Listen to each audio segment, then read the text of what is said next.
Lembur hingga larut malam, ibu mertuaku memberikan semua sisa makanan kepada anjing sambil berteriak bahwa rumah ini tidak punya tradisi melayani menantu. Aku menjawab, kalau begitu kewajibanku juga sudah selesai. Aku persilakan kalian bertiga angkat kaki dari rumahku. Pukul 9 malam, Jakarta diguyur hujan dingin yang menusuk tulang. Aku melangkah gontai pulang ke rumah setelah berhari-hari bekerja hingga kelelahan, menanggung puluhan laporan keuangan demi mendapatkan uang untuk membayar utang dari investasi bodong suamiku yang merugi. Harapan kecil akan semangkuk nasi hangat dan sapaan ramah dari keluarga seketika hancur berkeping-keping saat aku melihat dengan mata kepala sendiri ibu mertuaku menyapu bersih semua semur daging yang berkilauan dan semangkuk sayur asam ke dalam mangkuk anjing pudel mereka. Tatapan matanya menantangku. Suamiku, Bima, tergeletak malas di sofa. Matanya tak lepas dari layar ponsel, sama sekali tidak peduli pada istrinya yang berdiri membeku di ambang pintu dengan pakaian basah kuyup. Malam itu juga, aku sadar bahwa pengorbananku dengan darah dan air mata untuk keluarga ini adalah sebuah kebodohan yang luar biasa. Dan aku memutuskan untuk menghancurkan sendiri selubung keluarga palsu ini. Memotong tuntas bisul bernanah yang telah menghisap darahku selama 3 tahun terakhir. Semuanya dimulai tepat pada malam hujan yang menentukan itu. Suara guntur yang menyambar membelah langit hitam pekat di luar jendela apartemen seolah menandakan badai besar akan segera tiba. Aku mendorong pintu dan masuk ke dalam rumah. Melepaskan sepatu hak tinggi yang telah membuat tumitku lecet berdarah. Seluruh tubuhku terasa remuk. Perutku melilit perih karena sejak siang tadi, aku hanya sempat meminum sekotak susu demi menyelesaikan proyek kantor. Di ruang keluarga, lampu gantung bersinar terang benderang. Suara televisi yang memekakkan telinga dari sebuah acara game show hiburan terdengar nyaring. Di atas sofa mahal yang kubeli sendiri, Bima sedang berbaring dengan kaki di atas meja, tangannya sibuk menekan-nekan ponsel. Sesekali sudut bibirnya menyeringai misterius. Di seberangnya, Dewi, adik perempuan Bima yang berusia 25 tahun dan masih menganggur, sedang asik mengunyah keripik. Tak seorang pun dari mereka yang mengangkat kepala untuk menatapku sedetik pun, seolah-olah kehadiranku di rumah ini hanyalah hembusan angin dingin tak kasat mata yang baru saja lewat. Aroma semur daging yang menguar di udara membuat rasa laparku semakin menjadi-jadi.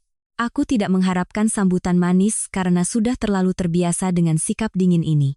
Aku hanya ingin diam-diam masuk ke dapur, mengambil semangkuk nasi putih, menyiramnya dengan sedikit kuah, lalu mandi dan beristirahat. Namun, begitu aku melangkah melewati sekat menuju area dapur, sebuah pemandangan di depan mataku membuat dadaku seolah dihantam palu godam. Ibu Ratna, ibu mertuaku, sedang berdiri di samping meja makan. Di atas meja, hidangan masih tersaji lengkap di piring-piring yang penuh, tetapi ia sedang memegang sendok besar dan dengan santainya menyendok seluruh bagian iga sapi terbaik, menuangkannya langsung ke mangkuk makanan di lantai, untuk anjing kesayangan Dewi. Suara anjing yang menggonggong sambil mengibaskan ekornya bercampur dengan denting logam yang beradu dengan piring porselen, terdengar begitu memekakkan telinga hingga membuatku pusing. Aku berdiri mematung di sana, air hujan dari ujung rambutku masih menetes ke lantai kayu, tanganku yang memegang tas mencengkeram erat hingga memutih.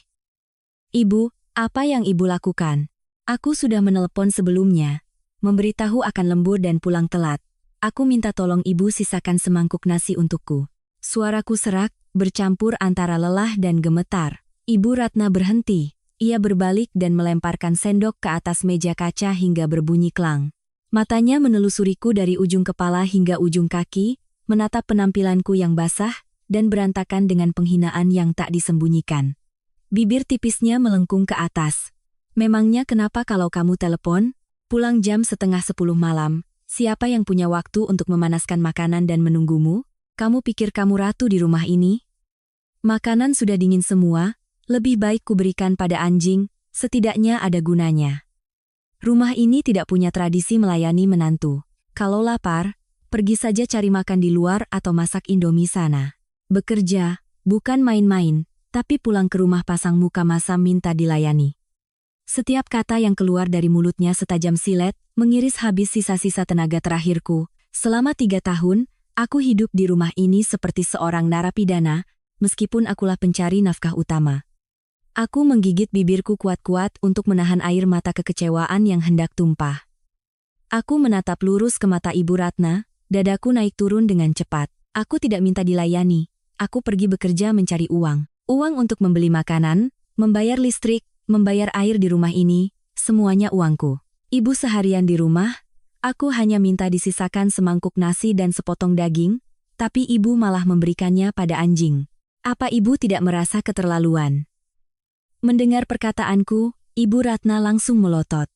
Dengan tangan di pinggang, ia melangkah maju dan menunjuk lurus ke wajahku. Oh, hebat sekali kamu ya. Sekarang berani mengungkit-ungkit jasamu di depanku? Kamu pikir karena kamu yang mencari uang? Kamu punya hak untuk kurang ajar pada ibu mertua? Kamu itu perempuan, sudah bersuami harusnya tahu diri mengurus rumah tangga, pulang cepat siapkan makan untuk suami dan adiknya. Ini malah setiap hari beralasan lembur untuk keluyuran di luar, pulang-pulang seenaknya sendiri. Bima menikahimu itu benar-benar sial, dasar menantu kurang ajar. Keributan dari dapur akhirnya menarik Bima dari ponselnya. Ia berjalan gontai dengan sandal jepitnya, wajahnya menunjukkan kekesalan karena terganggu. Namun, alih-alih bertanya bagaimana keadaan istrinya yang baru pulang kehujanan, Bima malah ikut membela ibunya. Ia mengerutkan kening menatapku, suaranya penuh kekesalan. Kamu ini bikin masalah apa lagi, Kirana? Pulang telat ya masak Indomie sendiri. Kenapa harus teriak-teriak? Ibu sudah lelah seharian di rumah, jangan kurang ajar kamu. Buka mulut isinya uang, uang, dan uang. Memangnya cuma kamu yang bisa cari uang? Aku berbalik menatap Bima, dadaku tiba-tiba terasa hampa. Aneh, aku tidak merasakan sakit lagi. Pria yang berdiri di hadapanku, yang memakiku hanya karena semangkuk nasi sisa, adalah orang yang sama yang membuatku harus banting tulang untuk membayar utang hampir 1 miliar rupiah karena ia rugi bermain investasi bodong tahun lalu. Pria yang sudah setengah tahun tidak punya penghasilan sepeser pun dan hidup dari gajiku ini, berani tegak berdiri mengatakan aku berantakan. Kehinaan pria ini sudah melampaui batas kemanusiaan. Ketika butuh uang, ia menangis memohon bantuanku, berjanji akan berubah, akan bekerja, akan mengurus keluarga. Tapi begitu utangnya mulai kubayar lunas, ia kembali ke wujud aslinya. Seorang pria patriarkis yang tak berguna dan tak tahu berterima kasih. Ibu Ratna, melihat putranya membelanya, semakin menjadi-jadi. Ia menarik lengan Bima, dan sengaja mengeraskan suaranya agar aku mendengar. Kamu tidak perlu banyak bicara dengan perempuan macam ini. Ibu bilang padamu, perempuan yang tidak tahu diri itu harus ditampar beberapa kali baru sadar. Dia mentang-mentang punya uang receh jadi meremehkan keluarga kita. Besok kamu sita semua kartu ATM-nya, serahkan pada ibu. Kalau tidak mau, usir saja dia ke jalanan biar tahu rasa. Kita lihat saja tanpa rumah ini apa dia bisa hidup di bawah jembatan. Usir ke jalanan. Sita kartu ATM. Kata-kata itu bergema di benakku bukan sebagai ancaman, melainkan sebagai lelucon paling konyol abad ini. Aku perlahan memejamkan mata, menarik napas dalam-dalam. Udara dingin dari hujan meresap ke kulit, berpadu dengan dingin di hatiku, membentuk sebuah balok es yang kokoh.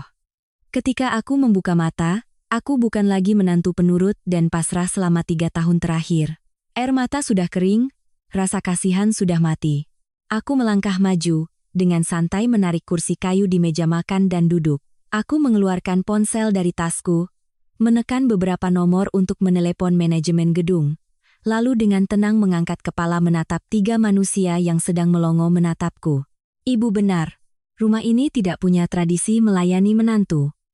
Kalau begitu, saya juga sudah tidak punya kewajiban menjadi pesuruh gratis, tidak punya kewajiban menjadi mesin ATM untuk rumah ini lagi. Bima melotot dan maju selangkah. Kamu bicara apa? Kamu sudah gila ya? Aku menyeringai, sebuah senyuman sedingin es yang menusuk hingga ke tulang sumsum menyebar di bibirku. Aku menatap lurus ke mata Bima, lalu beralih ke Ibu Ratna, setiap kata yang keluar setajam pisau cukur, memotong semua argumen konyol mereka. Kalian bilang mau mengusirku ke jalanan?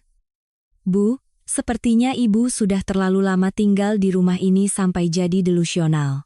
Mungkin ibu lupa. Apartemen mewah dengan 3 kamar tidur ini saya beli dengan uang tabungan saya sendiri sebelum menikah. Sertifikat hak milik, SHM, ini hanya tertera satu nama, Kirana Wijaya. Anak laki-laki ibu masuk ke sini dengan tangan kosong dan setumpuk utang. Ibu dan adik perempuannya datang dari kampung, menumpang hidup dari keringat dan air mata saya selama 2 tahun. Saya membiarkan kalian karena memikirkan dua kata. Keluarga. Tapi sampah yang sudah saya ludahkan, tidak akan pernah saya jilat kembali. Sekarang, keluarga ini bagi saya tidak lebih dari tumpukan sampah. Wajah Ibu Ratna seketika pucat pasi, bibir tuanya gemetar. Tampaknya topeng kekuasaan yang ia bangun sendiri baru saja kubongkar dengan kasar. Kamu berani. Kamu mentang-mentang punya rumah ini lalu bisa berbuat seenaknya? Hukum menetapkan harta setelah menikah adalah harta bersama. Dia suamimu, dia berhak atas setengahnya. Jangan kurang ajar kamu. Aku tertawa terbahak-bahak, tawa yang lepas dan menghina menggema di tengah ruangan yang pengap. Harta bersama? Bu, suruh saja anak laki-laki ibu yang tidak becus itu bawa surat-surat ke kelurahan dan tanyakan, rumah yang dibeli sebelum menikah itu bisa dibagi berapa batu batanya. Kurang ajar? Mulai detik ini, saya tidak sudi jadi menantu di keluarga ibu lagi. Saya persilakan ibu, anak laki-laki ibu, dan anak perempuan pengangguran ibu untuk berkemas, dan angkat kaki dari rumah saya malam ini juga. Bima menerjang ke arahku, wajahnya memerah karena marah dan malu. Tangannya terangkat, hendak menamparku, tapi aku lebih cepat. Aku menyambar gelas kaca di atas meja, dan membantingnya keras ke meja kaca. Suara pecahan kaca yang nyaring membuatnya terhenti. Aku menggenggam bagian bawah gelas yang pecah, penuh dengan serpihan tajam, dan mengarahkannya lurus ke wajahnya. Coba sentuh sehelai rambutku. Aku bersumpah akan lapor polisi dan menjebloskanmu ke penjara karena KDRT, sekaligus menyebarkan semua utang busukmu ke seluruh Jakarta ini. Jangan pikir aku perempuan lemah seperti dulu. Dengar baik-baik, dalam 24 jam ke depan, jika kalian bertiga tidak enyah dari rumah ini, aku akan memanggil satpam untuk melemparkan semua barang-barang kalian ke tempat sampah. Dan sekarang, menyingkir. Aku mendorong Bima dengan keras, dengan tegas berbalik badan dan berjalan menuju kamar tidur utama, lalu mengunci pintu rapat-rapat. Di luar, aku membiarkan makian melengking Ibu Ratna, dan suara perabotan yang ditendang Bima berantakan. Pertarungan malam ini baru permulaan. Karena aku tahu, orang-orang yang sudah terbiasa menjadi benalu dan hidup tanpa malu seperti mereka tidak akan pernah dengan mudah melepaskan mangsa empuk. Tapi mereka tidak tahu, kartu as yang sesungguhnya masih kupegang erat dan belum kuungkap. Balas dendam termanis akan segera dimulai. Pintu kayu jati yang tebal itu terbanting menutup, mengisolasiku sepenuhnya dari suara-suara kotor yang campur aduk di luar. Aku merosot di sepanjang pintu, duduk terkulai di lantai kayu yang dingin. Cahaya lampu jalan yang kekuningan menembus tirai jendela, menyinari siluet lusuh seorang wanita yang baru saja diinjak-injak oleh orang-orang yang seharusnya ia sayangi. Suasana di kamar tidur begitu hening hingga aku bisa mendengar detak jantungku yang berat dan hancur, namun perlahan mulai membeku. Aku bangkit, berjalan ke sudut ruangan tempat brankas tersembunyi dengan rapi di balik lukisan cat minyak. Jariku menekan kode, suara bip terdengar kering. Dari dalam brankas, aku mengeluarkan sebuah kotak beludru berwarna merah marun. Di dalamnya ada nyawaku, masa mudaku, keringat, dan darahku selama bertahun-tahun bekerja keras di perantauan. Sertifikat hak milik, SHM, yang hanya bertuliskan nama Kirana Wijaya, bersama setumpuk bukti transfer pembayaran utang bank. Aku mengelus sampul keras sertifikat itu. Kenangan bodoh dan pahit selama 3 tahun menjadi menantu mulai berputar kembali, sejelas film yang diputar lambat. 3 tahun lalu, aku bertemu Bima saat kami bekerja di perusahaan ekspor-impor yang sama. Saat itu, di mataku, Bima adalah pemuda dari daerah yang baik hati dan pekerja keras. Ia selalu menjadi orang yang pulang paling akhir, rela membelikanku kopi setiap pagi, memayungiku saat Jakarta diguyur hujan deras. Aku, seorang wanita mandiri yang mampu membeli rumah di usia 27 tahun, begitu mudahnya luluh oleh perhatian-perhatian kecil dan murahan itu. Aku naif percaya bahwa sekuat apapun wanita, sebanyak apapun uang yang ia hasilkan, tujuan akhirnya tetaplah menemukan seorang pria yang mencintai, menghargai, dan membangun keluarga bersamanya. Tapi aku salah. Tepat setelah pernikahan sederhana yang sebagian besar biayanya kutanggung sendiri, Bima mulai menunjukkan wujud aslinya. Baktinya kepada orang tua ia tunjukkan dengan seenaknya menjemput ibunya, Ibu Ratna, dan adiknya, Dewi, dari kampung ke Jakarta, dengan dalih agar ibunya bisa menikmati masa tua dan adiknya lebih mudah mencari pekerjaan. Mereka dengan seenaknya masuk ke apartemen mewahku, merampas ruangku, merampas hidupku seperti penjajah yang sah. Ibu Ratna sama sekali tidak menunjukkan citra seorang ibu mertua yang rajin. Ia menghabiskan uangku tanpa pikir panjang. Setiap hari pergi ke spa, membeli suplemen mahal, berkumpul dengan teman-teman arisannya lalu membual bahwa putranya hebat bisa membeli rumah besar di tengah kota.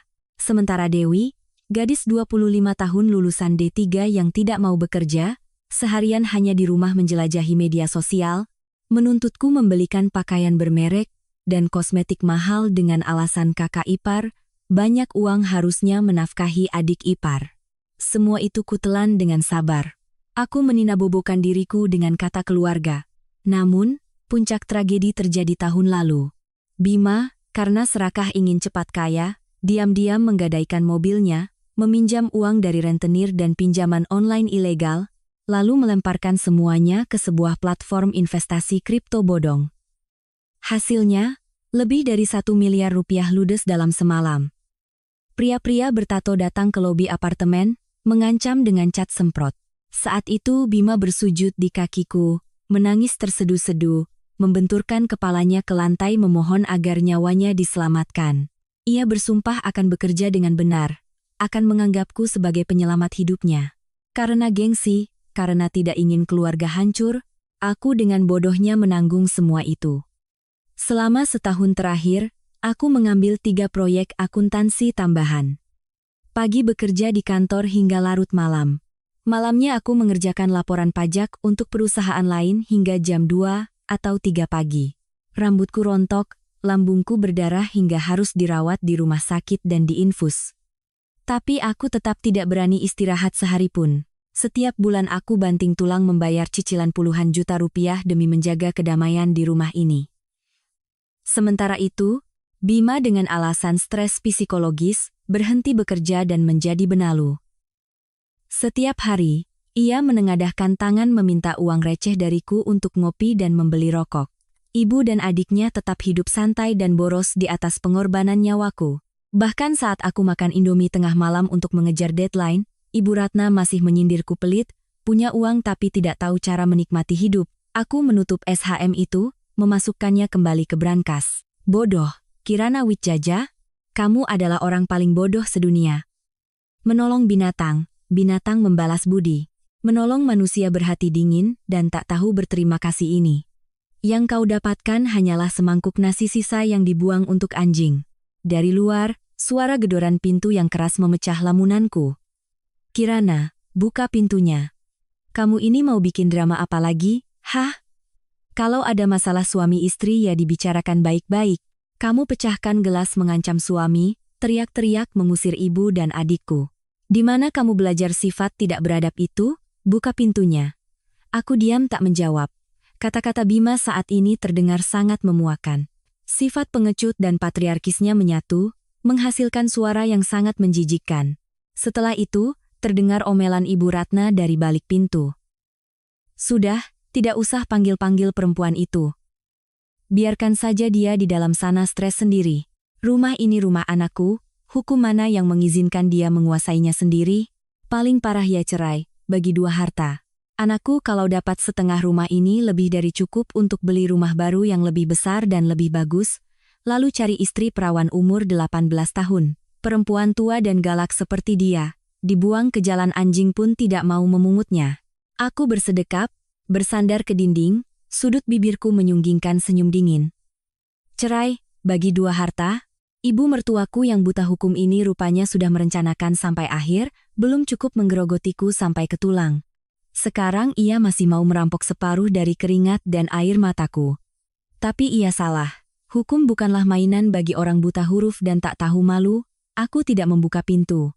Aku masuk ke kamar mandi, menyalakan shower air panas, membiarkan airnya membersihkan semua kelelahan dan sisa-sisa kelemahan terakhir dalam diriku. Malam ini, aku akan membiarkan mereka tidur nyenyak, karena mulai besok, kehidupan 3 parasit itu akan resmi memasuki hari-hari paling kelam.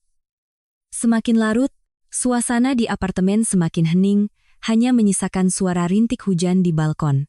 Pukul 2 pagi. Ketika aku yakin ketiga orang di luar sana sudah terlelap di atas kasur empuk yang kubeli, Barulah aku keluar dari kamar mandi. Aku tidak bisa tidur. Otak seorang akuntan yang tajam ini merasakan firasat aneh yang terus berdering di benakku. Aku teringat sikap Bima tadi. Rasa kesal dan kepercayaan dirinya yang berlebihan saat memarahiku. Seorang benalu yang hidup dari uang istrinya berani mengkritikku berantakan. Kepercayaan diri itu tidak mungkin muncul begitu saja. Seorang pria hina yang terlilit utang tidak akan pernah berani mengangkat kepala dan melawan tuannya, kecuali jika ia sudah menemukan pelampung penyelamat lain yang lebih kokoh. Aku berjalan ke meja kerja, membuka laci paling bawah.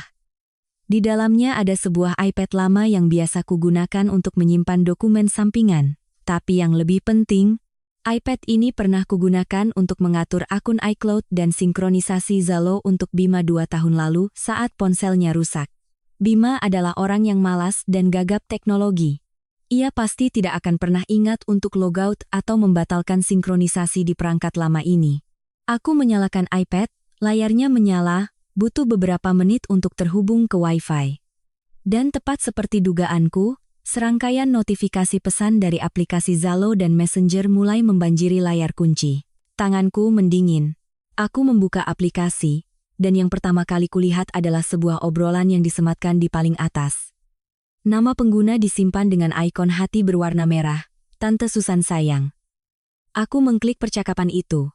Barisan pesan yang muncul di hadapanku membuat dadaku seperti ditusuk ribuan jarum beracun.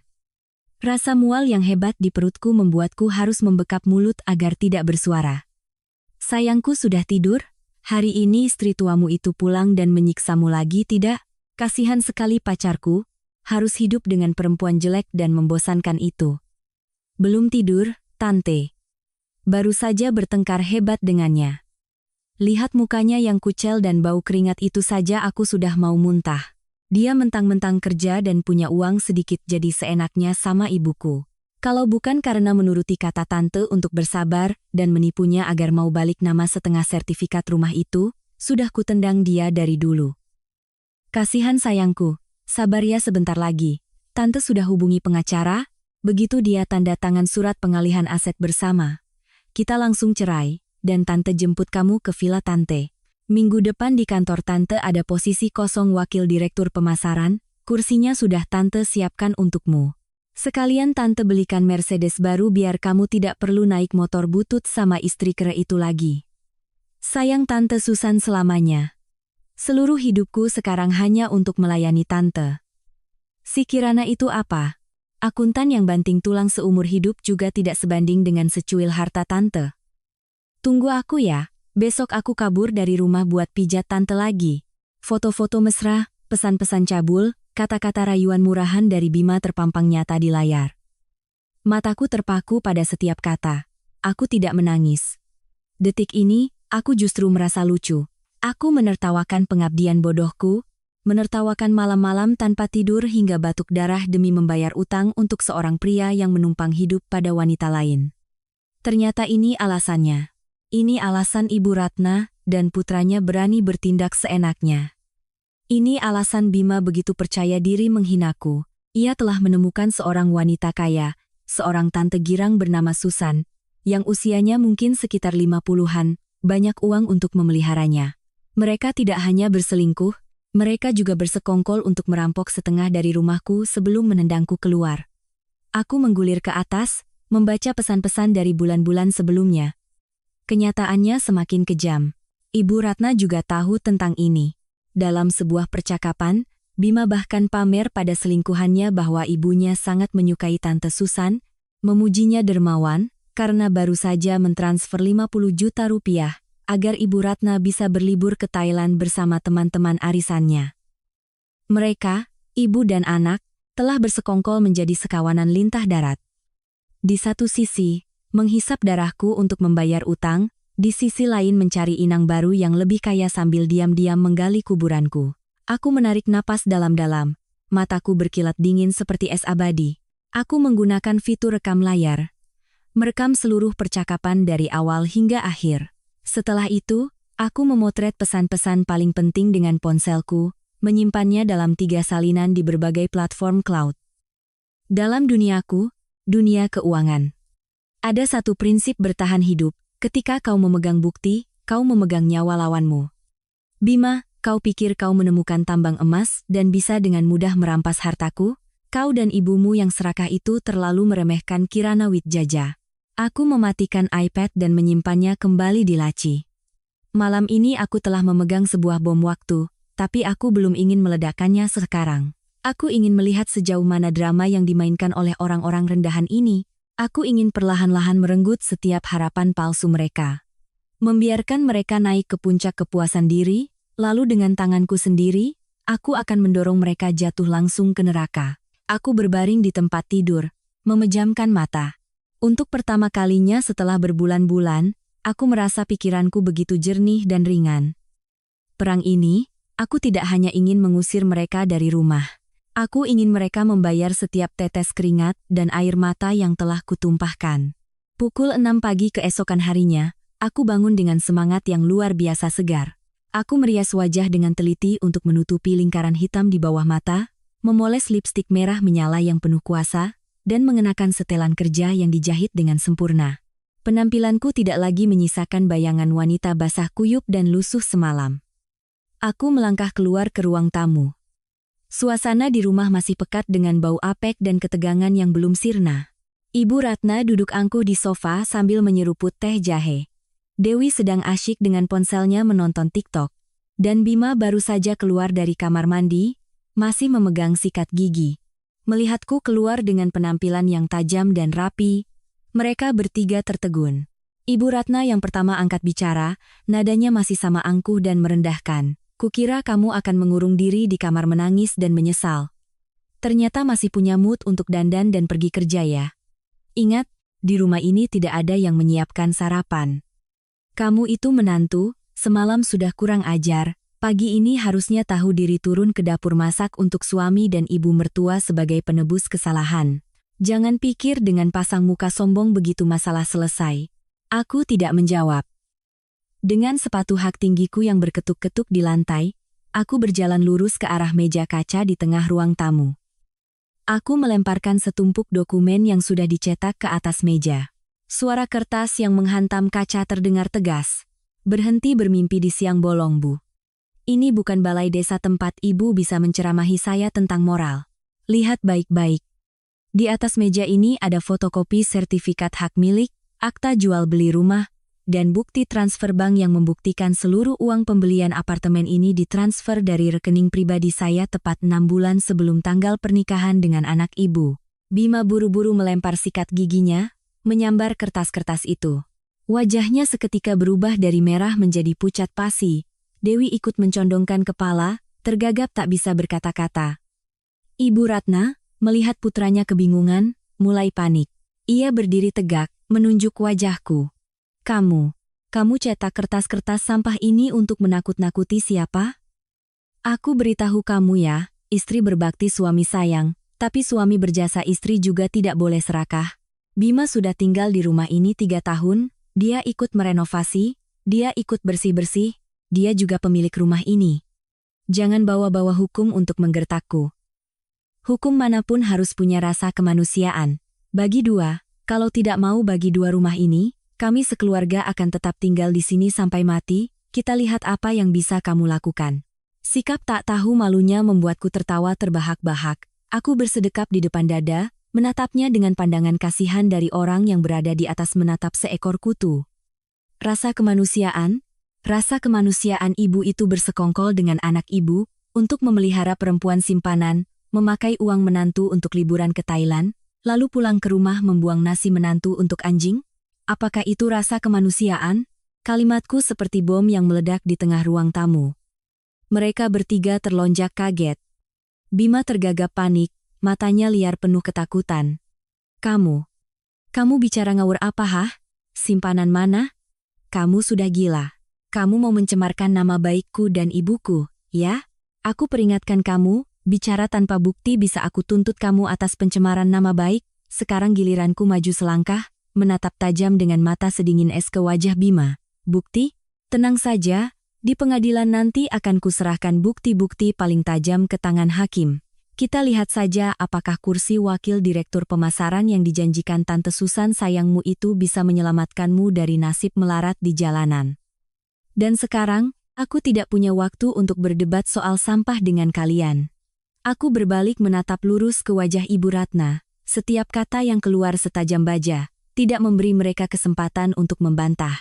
Dengar baik-baik, Undang-Undang Perkawinan Indonesia sangat jelas mengatur bahwa harta yang diperoleh sebelum masa perkawinan adalah harta pribadi masing-masing. Rumah ini milikku seorang. Meskipun kalian berguling-guling di lantai, menangis meraung-raung, kalian tidak akan bisa merebut satu batu bata pun. Sejak semalam, aku sudah memberikan ultimatum. Sekarang jam 7 pagi, kalian punya waktu tepat 24 jam untuk mengemasi semua pakaian dan barang-barang butut kalian, lalu enyah dari rumahku. Bima, seolah terpojok, sifat kasar dan pengecutnya muncul. Ia berteriak, kamu berani mengusirku? Aku suamimu, KTP-ku beralamat di sini. Aku tidak akan pergi kemana-mana. Ini tempat tinggalku yang sah. Coba sentuh aku akan panggil Pak RT dan polisi ke sini. Biar semua orang tahu dan menghujat istri durhaka yang tega mengusir keluarga suaminya ke jalan. Aku menyeringai. Merapikan kerah bajuku dengan tenang, mataku sama sekali tidak goyah. Silakan panggil. Panggil saja Pak RT, Pak RW, panggil polisi sekalian. Biar aku tunjukkan pada mereka surat perjanjian utang pinjaman online sebesar 1,2 miliar rupiah yang aku jamin dan bayarkan untukmu, bersama dengan surat keterangan bahwa kamu sudah setahun tidak punya penghasilan. Kita lihat saja hukum akan melindungi siapa, pemilik sertifikat yang sah, atau sekelompok benalu, pezina, yang berniat merampas harta orang lain. Aku mengeluarkan ponsel, melihat jam, lalu memandang berkeliling ruang tamu. Jangan uji kesabaranku. Besok pagi, tepat jam 7, saat aku pulang dari kantor setelah shift malam, jika aku masih melihat bayangan salah satu dari kalian bertiga di sini, aku akan langsung menyewa tim keamanan profesional untuk melemparkan semua barang kalian ke tempat sampah di basement. Dan ingat, bawa juga anjing kesayangan Nona Dewi, karena di sini aku tidak memelihara pengkhianat. Selesai berkata, aku dengan tegas berbalik dan berjalan keluar pintu utama. Suara hak sepatuku yang menghantam lantai terdengar mantap dan kuat. Aku membuka pintu dan melangkah keluar, meninggalkan di belakangku 3 patung batu yang berdiri mematung karena kaget dan ketakutan yang luar biasa. Masuk ke dalam lift, aku menatap pantulan diriku di cermin logam. Tidak ada lagi air mata. Tidak ada lagi kepasrahan. Perang ini, aku tidak hanya akan menggunakan hukum untuk melindungi hartaku, aku akan menggunakan kesombongan mereka untuk menghancurkan mereka. Mereka pikir bisa bergantung pada tante girang itu untuk mengubah nasib, kebetulan sekali. Di dunia bisnis properti dan keuangan Jakarta ini, nama Tante Susan yang dipuja-puji Bima itu justru adalah mangsa empuk yang sedang berada di atas talenan perusahaan, di mana aku diam-diam memegang saham terbesar. Drama yang sesungguhnya baru akan dimulai. Setelah meninggalkan rumah, aku langsung menuju kantor. Gedung perkantoran kelas A di jantung kawasan bisnis Sudirman ini selalu memberiku rasa aman dan berkuasa. Di sini, aku bukan menantu yang pasrah diinjak-injak mertua, bukan juga istri yang lelah banting tulang membayar utang suami tak berguna. Di sini, aku adalah Kirana Wijaya, manajer keuangan senior, orang yang memegang kendali seluruh sistem audit dan arus kas perusahaan. Berbeda dengan penampilanku yang lusuh semalam, pagi ini aku melangkah melewati pintu kaca putar dengan aura yang mengintimidasi. Secangkir kopi hitam tanpa gula di tanganku mengepulkan asap. Rasa pahitnya membantuku menjaga kewaspadaan mutlak untuk menghadapi hal terburuk. Tapi ternyata, aku masih meremehkan betapa tak tahu malunya Ibu Ratna dan anak-anaknya. Mereka sama sekali tidak berniat berkemas dan pergi seperti ultimatum yang kuberikan. Sebaliknya, mereka memilih untuk menyerang lebih dulu, tepat di titik yang paling kujaga, kehormatan dan pekerjaan. Tepat pukul 10 pagi. Saat aku sedang rapat dengan Direktur HRD dan Kepala Departemen lain di ruang rapat berdinding kaca transparan di lantai dasar, sebuah keributan memekakan telinga terdengar dari lobi utama. Suara teriakan, tangisan histeris, bercampur dengan bentakan dari tim keamanan gedung, benar-benar menghancurkan suasana profesional dan hening di tempat kerja. Aku mengerutkan kening, menatap keluar. Melalui kaca, aku melihat Ibu Ratna sedang duduk bersimpuh di lantai marmer yang mengkilap. Ia mengenakan pakaian lusuh dan kumal. Sesuatu yang belum pernah kulihat ia pakai di rumah, karena ia hanya suka pakaian sutra dan mewah. Rambutnya acak-acakan, tangannya memukul-mukul dada, air mata dan ingus bercucuran. Di sampingnya, Bima sedang mendorong-dorong dua petugas keamanan, berteriak-teriak membela ibunya dengan wajah yang dibuat semenderita mungkin. Semua karyawan di lobi berhenti bekerja, berkerumun membentuk lingkaran. Bisik-bisik mulai terdengar. Direktur HRD mengerutkan kening, mengetukkan pulpen ke meja, memintaku keluar untuk menyelesaikan masalah.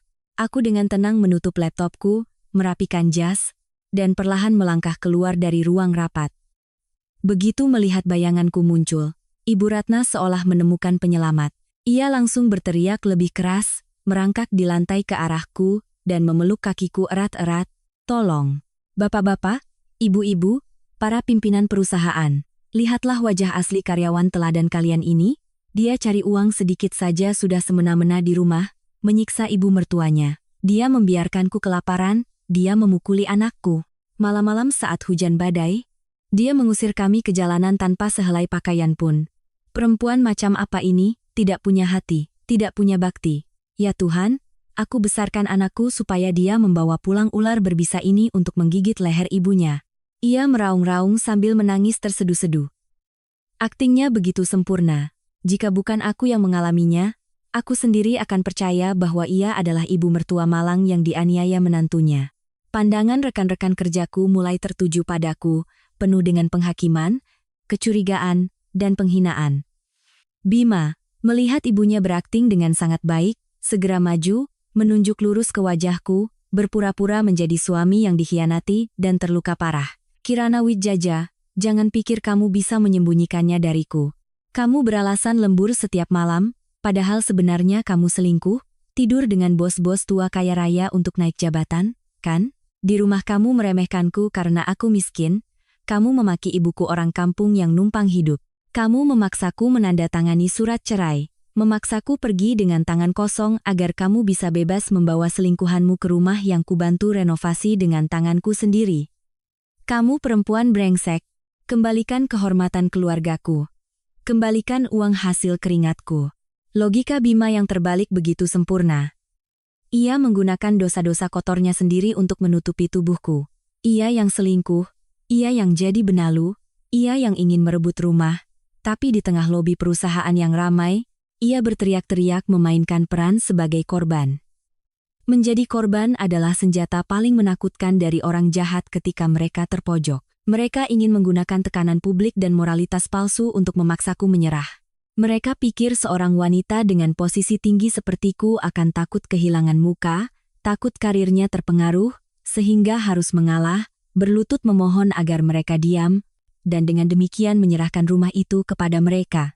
Direktur HRD melangkah keluar dengan wajah sangat masam. Ibu Kirana, masalah keluarga kenapa sampai seheboh ini?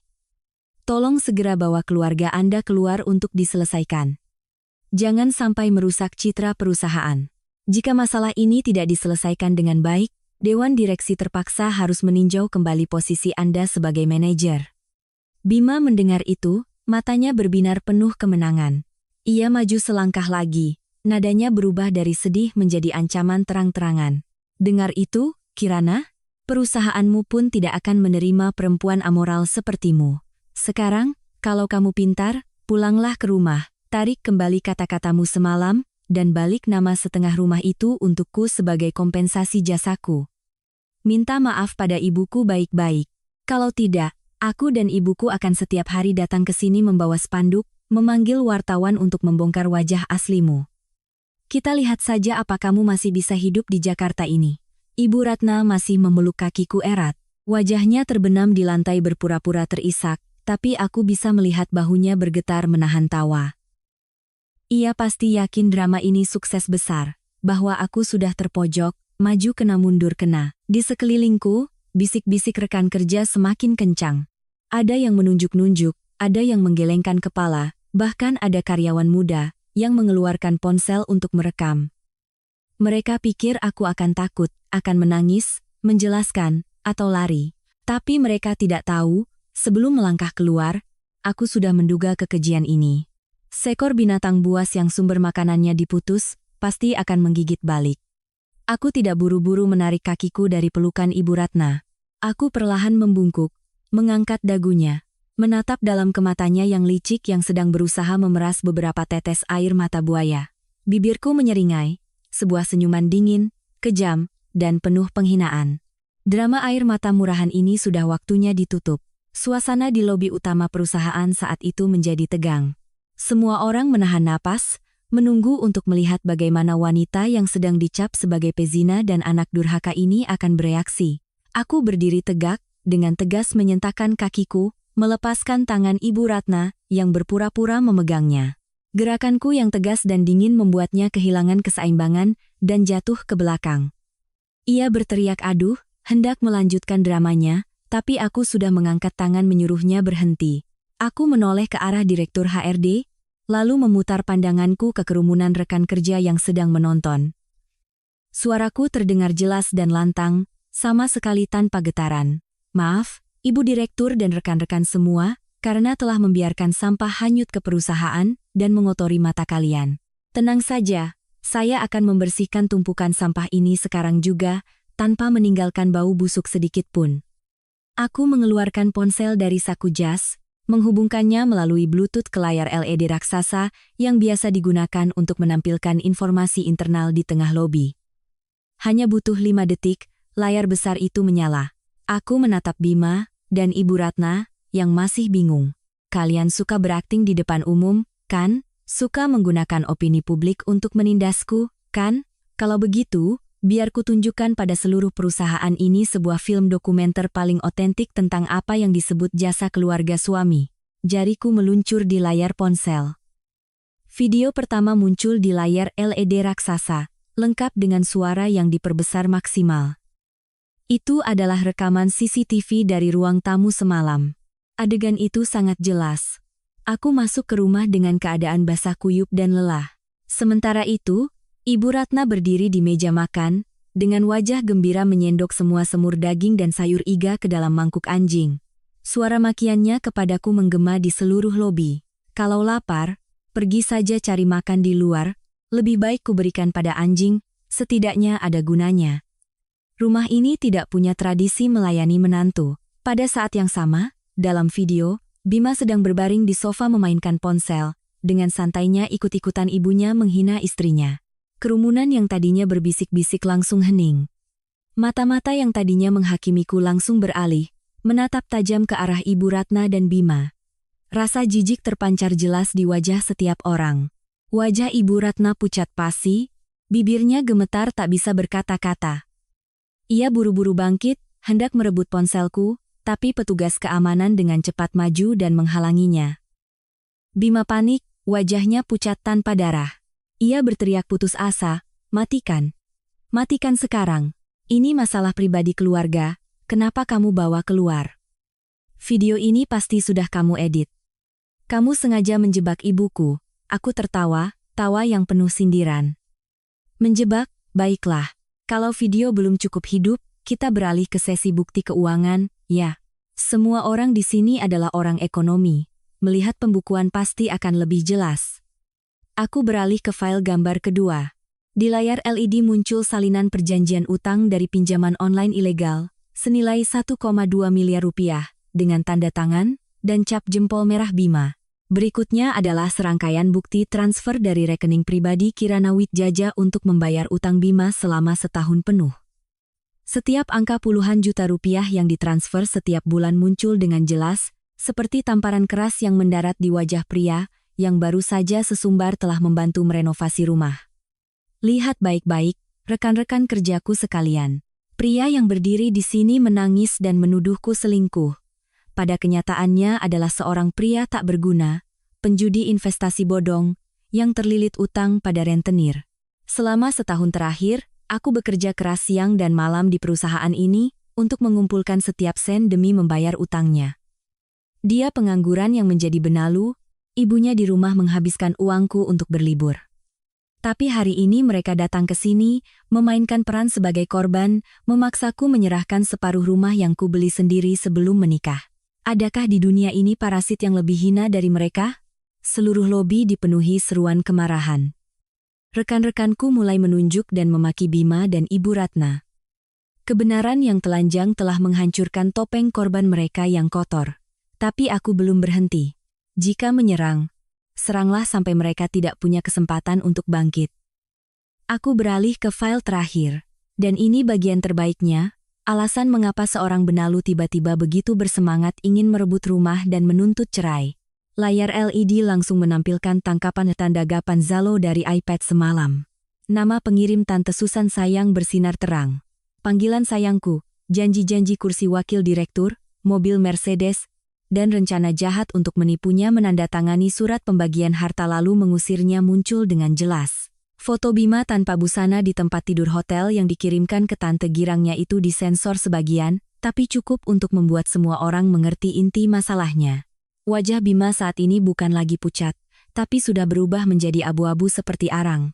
Kakinya tidak lagi bisa berdiri tegak. Ia terhuyung mundur. Ibu Ratna ternganga, kedua tangannya memegangi dada seolah akan terkena serangan jantung. Ia tidak pernah menyangka rahasia kotor putranya akan terbongkar di depan ratusan orang di siang bolong. Direktur HRD maju, wajahnya dingin, suaranya terdengar tegas. Ternyata ini wajah para pemeras. Satpam, segera usir dua orang ini dari gedung. Jika mereka melawan, segera laporkan ke polisi terdekat atas tuduhan mengganggu ketertiban umum dan pencemaran nama baik karyawan kami. Ibu Kirana, perusahaan akan mendukung dengan divisi hukum jika Anda perlu menuntut mereka. Dua petugas keamanan bertubuh tinggi besar segera memegang ketiak Bima dan menyeret Ibu Ratna ke arah pintu putar. Mereka tidak lagi punya kekuatan untuk meronta. Tidak lagi punya mulut untuk berteriak. Rasa malu yang luar biasa telah menyumbat tenggorokan mereka.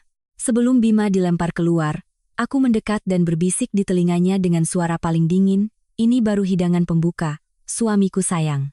Pulanglah dan katakan pada Tante Susanmu untuk menyiapkan uang membeli obat jantung. Pesta utamanya masih menanti kalian. Bima menatapku dengan mata memerah penuh ketakutan. Ia dilempar ke teras gedung yang basah. Aku berbalik, bertepuk tangan, dan tersenyum berterima kasih kepada rekan-rekan kerja dan direktur HRD, dengan sikap santai seolah baru saja selesai membersihkan sampah.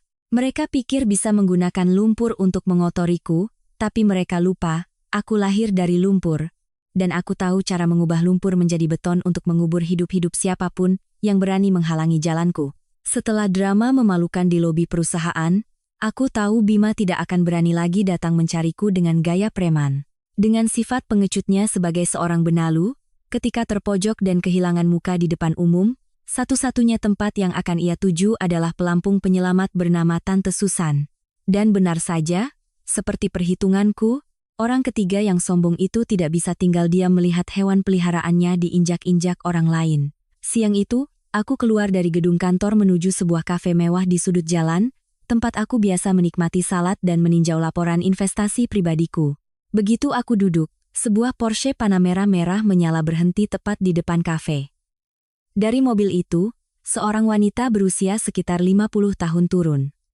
Ia mengenakan gaun sutra bermerek dengan motif mencolok, lehernya dihiasi kalung berlian besar, dan tangannya menenteng tas Hermes Birkin edisi terbatas. Di belakangnya, Bima berjalan membungkuk, dengan sigap membukakan pintu. Penampilannya begitu menyedihkan dan hina seperti seorang Kasim yang melayani permaisuri Ciksi. Itulah Susan, seorang wanita kaya baru yang sukses dari bisnis jaringan restoran dan properti kelas menengah. Susan mendorong pintu kaca dan masuk dengan angkuh. Matanya menyapu sekeliling lalu berhenti di mejaku. Ia berjalan lurus, tanpa diundang langsung menarik kursi dan duduk di hadapanku, menyilangkan kakinya, dan memberi isyarat agar Bima berdiri patuh di belakang. Aku meletakkan garpu saladku, menyeka sudut bibir dengan serbet, mataku menatap dingin wanita di hadapanku tanpa menunjukkan sedikit pun keterkejutan atau ketakutan. Kamu Kirana Wijaya, kan? Susan memulai. Bima sering cerita tentang kamu, baru hari ini aku lihat langsung. CCCK, memang tipikal pegawai rendahan yang rajin. Pakaian kaku, muka kusam. Pantas saja suaminya bosan dan lari kepadaku. Aku Susan, kamu pasti sudah tahu siapa aku. Aku menyesap teh kamomilku, tersenyum ringan. Semakin tenang senyumku, semakin kentara kekesalan di wajah Susan. Halo, Tante Susan. Tentu saja saya tahu. Wanita dermawan yang bersedia memungut sampah yang baru saja saya buang untuk dihangatkan. Selera Tante memang sangat unik. Bima yang berdiri di belakang langsung berteriak, "Tutup mulutmu, Kirana. Kamu tidak pantas bicara dengan Tante Susan dengan nada seperti itu. Tante Susan ini pimpinan perusahaan besar, hartanya ratusan miliar. Kamu cuma akuntan rendahan. Sekali jentikan jari, kamu bisa kehilangan pekerjaan dan rumahmu." Susan mengangkat tangan, menghentikan Bima, lalu mengelus punggung tangannya seolah sedang menenangkan seekor anjing kecil. Ia kemudian membuka tas Hermesnya, mengeluarkan buku cek dan pulpen bertatahkan berlian. Ia menandatangani cek dengan cepat, merobeknya, dan melemparkannya ke atas meja di hadapanku. Aku tidak suka bertele-tele dengan orang rendahan. Bima sekarang milikku. Perbuatanmu mempermalukannya di kantor tadi pagi, untuk sementara aku maafkan. Di cek ini ada 5 miliar rupiah. Uang sebanyak ini cukup untukmu bekerja seumur hidup pun tidak akan dapat. Ambil uang ini, tanda tangani surat cerai, dan serahkan seluruh kepemilikan apartemen itu pada Bima. Dia ikut denganku, aku tidak kekurangan uang untuk membelikannya puluhan villa, tapi dia pernah berjasa merenovasi rumah itu. Aku tidak mau dia dirugikan oleh perempuan pelit sepertimu. Susan bersedekap, mengangkat dagu, menunggu aku menyambar cek itu dengan mata berbinar. Dalam benak orang kaya baru yang norak, uang bisa membeli segalanya, termasuk harga diri. Ia ingin menggunakan 5 miliar ini bukan karena menginginkan apartemenku, tapi untuk membeli penghinaan, untuk membuktikan bahwa di hadapan uangnya, aku hanyalah serangga yang menyedihkan. Aku menatap cek 5 miliar yang tergeletak di meja, lalu menatap wajah sombong Susan dan senyum kemenangan Bima. Aku perlahan mengambil cek itu. Susan tersenyum menghina, tapi sedetik kemudian, senyumnya membeku. Dengan santai, aku merobek cek itu menjadi 4 bagian, lalu membuang sobekan-sobekan kertas itu ke asbak di atas meja. 5 miliar, Tante Susan. Uang 5 miliar ini lebih baik Tante gunakan untuk membeli suplemen tulang. Usia sudah senja, jangan terlalu banyak bermain memelihara berondong, nanti cepat mati. Soal rumahku, sudah kukatakan, jangankan seluruhnya, satu batu bata pun jangan harap bisa kalian rebut, suamiku. Oh maaf. Maksudku Bimamu itu tidak pernah mengeluarkan sepeser pun untuk merenovasi rumah. Dia berutang padaku lebih dari 1 miliar karena judi, aku belum menghitung bunganya saja sudah untung baginya. Susan menggebrak meja dengan keras. Matanya yang dirias tebal melotot marah. Kemarahan seorang kaya yang ditolak meledak hebat. Anak sialan. Dikasih hati minta jantung. Kamu pikir dengan memegang sertifikat itu kamu bisa tenang? Kamu tahu tidak koneksiku seluas apa di kota ini? Cukup satu telepon, direkturmu akan langsung menendangmu keluar. Aku akan suruh preman untuk menghancurkan rumahmu. Tanpa Bima, kamu selamanya hanya akan jadi pecundang. Aku beri kamu kesempatan terakhir.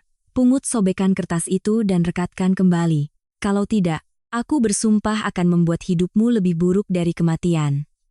Aku sama sekali tidak goyah. Dengan santai menopang dagu dan menatap lurus ke mata Susan. Kesombongannya hanyalah topeng untuk menutupi kebodohannya di dunia bisnis. Ia sama sekali tidak tahu bahwa grup properti yang sedang ia pertaruhkan seluruh modalnya untuk mencari investor bulan ini, justru sedang menunggu tanda tangan persetujuan pencairan dana dari sebuah dana investasi misterius. Dan perwakilan hukum pemegang saham terbesar dana investasi itu tak lain adalah Kirana Wijaya, wanita yang sedang ia hina sebagai pegawai rendahan. Hidup lebih buruk dari kematian? Kalimat itu saya kembalikan untuk Tante Susan. Sepertinya jaringan restoran Tante sedang menanggung utang bank yang macet, kan? Tante sedang menaruh semua harapan pada proyek resor di puncak untuk menggalang dana dari Alpha Capital, gali lubang tutup lubang. Tante naik Porsche, menenteng tas Hermes, tapi sebenarnya rekening perusahaan Tante minus puluhan miliar. Dari mana Tante punya uang tunai 5 miliar untuk dilempar ke saya? Cek tadi pasti ditolak bank karena saldo tidak cukup, kan? Wajah Susan seketika berubah. Bedak tebal di wajahnya seolah retak. Ia mundur ketakutan, tergagap. Bagaimana? Bagaimana kamu tahu rahasia itu? Kamu hanya akuntan? Kamu bicara ngawur apa? Aku berdiri, melempar beberapa lembar uang ke meja untuk membayar minumanku. Aku membungkuk ke depan, mendekatkan wajahku ke wajah Susan yang panik, suaraku terdengar rendah dan tajam. Saya tahu lebih banyak dari yang Tante bayangkan, dasar orang kaya baru yang bodoh. Tante berani menggunakan uang untuk mengancam saya, berani membawa pria sampah itu untuk menghina saya. Tante akan segera mengerti, di Jakarta ini, siapa yang sebenarnya berkuasa menentukan nasib siapa. Pulanglah dan jaga baik-baik perusahaan kosong Tante itu. Karena besok, saya sendiri yang akan memutus sumber kehidupan terakhir Tante. Selamat tinggal, Tante kaya. Selesai berkata, aku dengan tegas berbalik dan melangkah keluar kafe, meninggalkan Susan yang duduk gemetar di kursinya dengan keringat dingin bercucuran, dan Bima yang berdiri bengong tidak mengerti bahasa planet apa yang baru saja kuucapkan. Jaring yang telah kutebar selama bertahun-tahun, kini saatnya untuk ditarik. Aku tidak hanya akan menghancurkan keluarga suamiku, aku akan menghancurkan benteng terakhir yang mereka impikan untuk menjadi sandaran. Permainan kekuasaan yang sesungguhnya baru saja dimulai. Meninggalkan kafe, aku melangkah lurus ke taksi yang sudah menunggu, meninggalkan di belakang seorang wanita kaya baru yang pucat pasi dan seorang suami palsu yang bingung. Awan hitam menggantung di langit Jakarta, menandakan badai besar akan segera datang. Tapi di dalam hatiku, langit justru cerah benderang dengan cahaya kemenangan. Jantungku berdetak mantap. Detak jantung seseorang yang memegang kekuasaan absolut dalam permainan keuangan yang kejam ini. Taksi berhenti di depan sebuah gedung pencakar langit berkaca yang berdiri angkuh di kawasan SCBD. Ini bukan tempat kerjaku sehari-hari sebagai seorang manajer keuangan. Ini adalah markas besar Alpha Capital. Landasan peluncuran sejatiku, kartu truf yang kubangun dengan darah, keringat, dan masa mudaku. Mereka semua, dari Bima, Ibu Ratna, hingga si Susan itu, mengira aku hanyalah seorang wanita pekerja kantoran biasa yang hidup hemat. Mereka tidak pernah tahu bahwa di balik kedok pegawai teladan itu, aku adalah seorang investor ulung, pemegang saham anonim yang menguasai 40% saham dana investasi terkemuka di kota ini. Selama 3 tahun, saat Bima menghamburkan uang untuk judi online, saat ia berbaring di sofa menungguku siapkan makan, aku terjaga semalaman menganalisis grafik saham, membaca laporan keuangan setiap perusahaan properti. Uang yang kubanting tulang untuk membayar utangnya hanyalah puncak gunung es. Uang sesungguhnya yang kuhasilkan dari investasi jangka pendek, dari membeli proyek properti yang hampir bangkrut lalu menjualnya kembali dengan untung, semuanya kuinvestasikan ke Alpha Capital melalui manajemen Mas Angga, CEO sekaligus rekan kerjaku yang paling terpercaya. Aku memilih untuk hidup sederhana, berpakaian biasa, mengendarai skuter matic, karena aku paham prinsip pohon yang tinggi akan diterpa angin kencang. Terlebih lagi, hidup dengan sekawanan lintah seperti keluarga suamiku, jika aku menunjukkan kekayaanku, mereka akan menggerogotiku sampai hanya tersisa tulang belulang. Aku menggesekkan kartu akses VIP, masuk ke lift pribadi untuk jajaran direksi, dan langsung menuju lantai teratas. Pintu lift terbuka, Mas Angga sudah menunggu di sana. Ia mengenakan setelan abu-abu yang elegan, tangannya memegang setumpuk berkas tebal, sudut bibirnya tersenyum penuh penghargaan saat melihatku muncul dengan aura yang luar biasa. Selamat datang, pemegang saham terbesar Alpha. Tadi dapat laporan dari keamanan, kamu baru saja berhadapan dengan sengit di kafe. Bagaimana, mangsanya sudah mulai meronta? Aku tersenyum, berjalan ke meja kerja dari kayu walnut, dan menuangkan segelas air mineral untuk diriku sendiri. Mangsanya masih berkhayal tentang kekuatannya, Mas. Dia baru saja melempar cek 5 miliar ke wajahku untuk membeli harga diriku, disertai ancaman akan mengirim preman untuk menghancurkan rumahku. Kurasa sudah waktunya kita menarik jaring ini. Bagaimana hasil audit perusahaan Mentari Jaya? Angga tertawa terbahak-bahak, melemparkan berkas itu ke meja kaca. Ia menarik kursi dan duduk di hadapanku, matanya berkilat tajam seperti rubah tua di dunia bisnis. Perusahaan Mentari Jaya milik si Susan itu, benar-benar cangkang kosong yang mewah. Tim audit internal kita sudah memeriksa seluruh arus kasnya. Hasilnya persis seperti prediksimu. Jaringan restorannya merugi parah. Utang macetnya mencapai 20 miliar. Proyek resor di puncak yang ia jaminkan kemana-mana itu ternyata terganjal masalah hukum serius. Sertifikatnya belum keluar. Bank sudah memasukkannya ke dalam daftar kredit macet. Aku membolak-balik laporan keuangan Mentari Jaya. Angka-angka merah menyala begitu menyakitkan mata. Sebuah perusahaan diambang kebangkrutan, hanya butuh sedikit angin untuk runtuh. Namun wanita itu masih berani pamer mobil mewah dan membiayai berondong. Gengsi palsunya adalah titik lemah terbesarnya. Dia mengajukan proposal ke Alpha Capital agar kita mencairkan dana 50 miliar, kan, Mas? Dengan segala cara, dia harus mendapatkan uang itu minggu ini untuk membayar utang bank. Kalau tidak, seluruh asetnya akan disita. Tepat, dia sudah lobi kemana-mana, titip pesan lewat beberapa konsultan untuk minta janji temu denganku. Kemarin siang dia bahkan menelepon menangis-nangis, bilang proyeknya sangat potensial, begitu Alpha masuk, keuntungannya bisa 3 kali lipat. Tadinya aku mau langsung tolak karena risikonya terlalu tinggi, tapi ingat pesanmu, jadi proposalnya masih kugantung. Kamu mau apakan dia? Aku mengetukkan jari-jariku yang lentik ke meja kaca, sebuah rencana sempurna terbentuk di kepalaku. Musuh suka berakting, maka aku akan menciptakan panggung termegah, agar mereka bisa memainkan drama paling tragis dalam hidup mereka. Aku menatap Angga, suaraku dingin dan tajam. Jangan ditolak, Mas. Beri dia harapan setinggi langit. Minta sekretarismu menelepon Susan, beritahu bahwa Dewan Direksi Alpha pada dasarnya setuju untuk mencairkan 50 miliar. Katakan padanya, malam ini perwakilan pemegang saham terbesar akan menemuinya langsung untuk finalisasi syarat-syarat terakhir sebelum dana ditransfer. Angga sedikit mengerutkan kening, tapi kemudian matanya berbinar penuh antusias. Ia sangat paham karakterku. Jika aku sudah bertindak, lawan tidak hanya akan kehilangan uang, tapi juga seluruh kehormatan, muka, dan harga dirinya. Kamu mau turun tangan langsung, Kirana? Kamu yang selama 3 tahun ini berperan sebagai istri pasrah, tiba-tiba muncul sebagai pemegang saham yang punya kuasa hidup mati atas perusahaannya.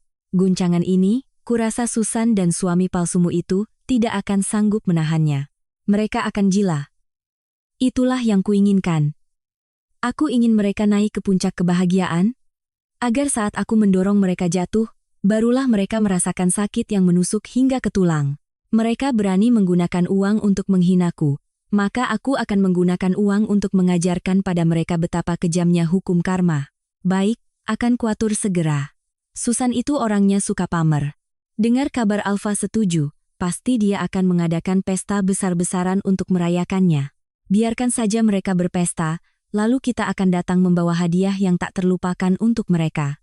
Aku mengangguk, berdiri dan berjalan ke arah jendela kaca besar, memandang seluruh pemandangan kota Jakarta yang bermandikan cahaya. Hujan di luar sudah mulai reda. Malam ini, badai yang sesungguhnya akan menyapu kehidupan orang-orang yang pernah dengan tega membuang nasiku untuk anjing. Bima, Ibu Ratna, Dewi, dan si Susan yang sombong itu. Semua akan terperangkap dalam jaring yang sudah kusiapkan. Permainan berakhir, saatnya berburu. Pukul 8 malam. Di sebuah restoran bintang 5 paling mewah di puncak sebuah hotel ternama di Jakarta.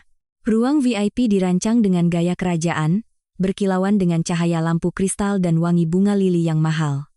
Susan telah memesan seluruh ruangan ini untuk pesta perayaan yang megah.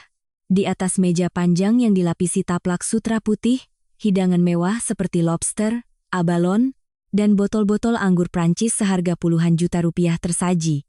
Malam ini, Susan mengenakan gaun malam keemasan yang berkilauan, perhiasan berlian menghiasi leher dan tangannya. Wajahnya berseri-seri penuh kemenangan.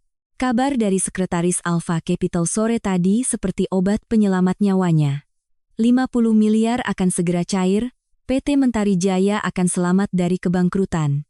Baginya, saat ini ia adalah ratu dunia. Dan tentu saja, di pesta kejayaan ini, Susan tidak lupa membawa mainan kesayangannya. Bima malam ini berpakaian necis dengan setelan mahal pemberian Susan, rambutnya klimis disisir ke belakang, dengan patuh menuangkan anggur untuk Susan. Yang lebih menggelikan, Ibu Ratna dan Dewi juga hadir. Mereka diajak oleh Bima untuk diperkenalkan pada calon menantu kaya raya. Ibu Ratna mengenakan kebaya beludru merah, memakai kalung mutiara imitasi, tersenyum dan menjilat Susan, hingga kerutan di sudut matanya semakin dalam. Dewi sibuk mengambil foto untuk diunggah ke media sosial, memamerkan kemewahan yang ia cicipi dari kakaknya. Aduh, Mbak Susan, Mbak ini benar-benar dewi penolong bagi keluarga saya. Anak saya si Bima itu sial sekali dapat istri miskin dan pelit, tidak ada bagus-bagusnya. Sekarang ada Mbak yang menolongnya, menjadikannya wakil direktur, dan sebentar lagi dapat suntikan dana 50 miliar. Keluarga kami benar-benar beruntung bisa kenal orang hebat dan kaya seperti Mbak. Saya bersulang untuk Mbak. Susan mengangkat gelas anggurnya, menyesap sedikit, matanya yang angkuh melirik ketiga orang yang sedang menjilatnya. Ia sangat menikmati perasaan dipuja-puja ini. Ibu jangan berlebihan. Bima anak yang penurut dan tahu diri, dia melayani saya dengan baik, jadi saya suka. Tunggu saja 50 miliar dari Alfa masuk ke rekening, saya akan langsung belikan dia villa di Pondok Indah. Tidak perlu lagi berebut apartemen kumuh dengan istri kerennya itu. Perempuan yang tidak tahu diri seperti si Kirana, sudah saya lempar 5 miliar ke mukanya masih berani merobeknya. Kita lihat saja tanpa Bima, bagaimana nasibnya nanti. Bima, mendengar namanya disebut, langsung ikut menimpali sambil membusungkan dada. Mbak Susan benar sekali. Kirana itu bodoh, dia menendang rezekinya sendiri. Tadi pagi dia bikin drama di kantor, dikiranya hebat. Dia tidak tahu level Mbak Susan seperti apa. Malam ini perwakilan pemegang saham Alfa datang untuk tanda tangan kontrak. Biar saya yang temani Mbak menyambut tamu, saya akan tunjukkan kemampuan saya. Biar mereka tahu Mbak tidak salah pilih orang. Tepat pada saat itu, pintu kayu berukir di ruang VIP tiba-tiba terbuka lebar. Tanpa ketukan, hanya ada ketegasan dan dingin. 4 pengawal berjas hitam dan bertubuh tegap masuk lebih dulu, berbaris di kedua sisi. Di belakang mereka, Mas Angga, CEO Alfa Capital. Dan terakhir, aku melangkah masuk perlahan. Aku mengenakan gaun malam hitam dengan potongan elegan yang menonjolkan postur tubuhku, rambutku disanggul tinggi, leherku dihiasi kalung zamrud yang nilainya setara dengan seluruh restoran ini. Auraku memancarkan dominasi total, tidak ada lagi jejak istri teraniaya semalam. Begitu melihatku, senyum di bibir Susan, Bima, Ibu Ratna, dan Dewi serentak membeku. Mereka melongo, gelas di tangan mereka bergetar, seolah tidak percaya dengan apa yang mereka lihat. Bima yang pertama bereaksi, sifat pengecutnya membuatnya langsung marah. Ia maju ke depan, menunjuk wajahku dan berteriak, "Kirana, kamu gila, ya? Siapa yang mengizinkanmu datang ke sini? Kamu menguntitku, kan? Satpam. Satpam mana? Seret perempuan gila ini keluar. Ini ruang VIP yang dipesan Mbak Susan untuk menyambut tamu penting dari Alfa Capital. Kamu bikin onar di sini, Mbak Susan bisa jebloskan kamu ke penjara." Ibu Ratna juga ikut berdiri dengan tangan di pinggang. "Dasar perempuan licik. Kamu cemburu dan mengikuti anakku sampai ke sini, ya? Lihat dengan mata kepalamu, Mbak Susan ini kaya dan berkuasa. Kamu itu tidak ada apa-apanya. Cepat keluar sebelum kutampar mukamu." Aku sama sekali tidak bergeming, sudut bibirku hanya melengkung membentuk senyum hina. Aku tidak memandang mereka, melainkan menatap Susan. Wanita sombong itu kini tampak sangat kebingungan. Ia menatapku, lalu menatap Mas Angga. Sebagai orang yang lama di dunia bisnis, ia mengenali Angga sebagai CEO Alfa Capital yang sedang ia mohon-mohon dananya. "Pak Angga, Anda sudah datang." Dan perempuan ini, dia mantan istri karyawan saya, dia agak gila, jangan dihiraukan. Biar saya panggil satpam untuk mengusirnya. Mari kita duduk dan bicarakan pencairan dana 50 miliar itu. Susan mencoba tersenyum menjilat, hendak menjabat tangan Angga. Tapi Angga dengan dingin menghindar, mundur selangkah, dan dengan hormat memberiku jalan untuk maju. Suara Angga terdengar jelas dan tegas, menghancurkan semua ilusi mereka. "Ibu Susan, sepertinya ada sedikit kesalahpahaman. Biar saya perkenalkan kembali. Wanita yang berdiri di hadapan Anda ini, Ibu Kirana Wijaya, bukanlah orang gila, bukan juga orang yang bisa Anda usir. Beliau adalah pemegang saham terbesar, yang memegang kekuasaan hidup dan mati tertinggi di Alfa Capital. Dan malam ini, beliau datang untuk menjawab, langsung permohonan pinjaman 50 miliar Anda." Waktu di ruang VIP seolah berhenti. Suasana begitu hening hingga suara garpu yang jatuh ke karpet pun terdengar. Susan ternganga, matanya melotot seolah mau keluar. Bima mundur, tersandung kursi dan jatuh terduduk, Wajahnya mengerut ngeri, mulutnya tergagap. Ibu Ratna dan Dewi membeku seperti patung, gigi mereka bergemeletuk. Aku maju selangkah, dengan santai menarik kursi di kepala meja, dan duduk dengan anggun. Aku mengeluarkan berkas laporan keuangan PT Mentari Jaya dari tasku, melemparkannya ke tengah meja pesta yang penuh hidangan mewah. Bagaimana, Tante Susan? Kemarin Tante bilang saya pegawai rendahan, pecundang. Tante bilang sekali jentikan jari, saya bisa kehilangan pekerjaan, kan? Sekarang coba Tante jentikkan jari, kita lihat apakah PT Mentari Jaya yang kosong dan penuh utang itu akan lenyap dari peta ekonomi Jakarta atau tidak. Susan gemetar, kakinya lemas. Ia ambruk ke kursi di sebelahnya, riasannya luntur oleh keringat dingin. Ibu Kirana. Anda pemegang saham terbesar Alfa? Tidak mungkin. Ini tidak mungkin benar. Aku mencondongkan tubuh ke depan. Mataku setajam pisau menembus topeng kemewahan palsu wanita itu. Di dunia ini tidak ada yang tidak mungkin, dasar orang kaya baru yang bodoh. Anda membawa laporan keuangan palsu dan sertifikat bermasalah untuk menipu Alfa Capital agar mencairkan 50 miliar. Anda pikir bisa membodohiku? Atas nama pemegang saham terbesar Alfa Capital, saya secara resmi mengumumkan. Alfa Capital menolak seluruh proposal pinjaman dari PT Mentari Jaya. Tidak hanya itu, saya sudah meneruskan seluruh laporan penipuan keuangan Anda ke pihak bank rekanan kami. Besok pagi, bank akan secara resmi menyegel dan menyita seluruh jaringan restoran serta proyek resor Anda untuk melunasi utang. Selamat, Anda resmi bangkrut. Putusanku terdengar dingin dan kejam, tanpa sedikit pun belas kasihan.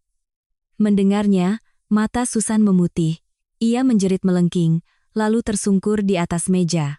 Jeritan itu secara resmi mengakhiri hari-hari kesombongan sang orang ketiga, sekaligus membuka gerbang neraka bagi para pengkhianat, tak tahu berterima kasih, yang berdiri gemetar di sudut ruangan.